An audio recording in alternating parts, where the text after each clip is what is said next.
Artis Vena Melinda ternyata sudah memaafkan Ferry Irawan sang suami atas kasus KDRT yang dilakukannya. Fakta tersebut diungkap oleh sahabat keduanya yakni Elma Theana.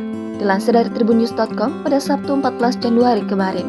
Elma Theana menyebut saat Vena Melinda dan Ferry Irawan terlibat keributan, keduanya sempat menjalani mediasi. Ia menjelaskan bahwa Vena Melinda dan Ferry Irawan sudah berkomunikasi via aplikasi WhatsApp. Elma Theana menambahkan bahwa saat itu Vena Melinda sudah sempat memaafkan Ferry Irawan.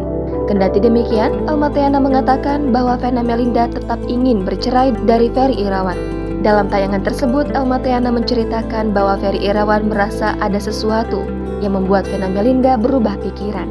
Elma Theana mengaku saat ini ia baru berkomunikasi dengan Ferry Irawan saja. Kakak aktor Sony Septian itu mengatakan bahwa jika Vena Melinda menghubunginya, ia akan merespon dengan baik juga.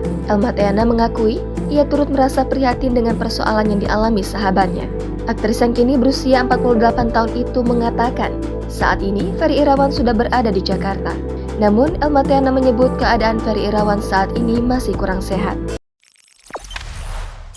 Jangan lupa subscribe, share, komen, dan like ya!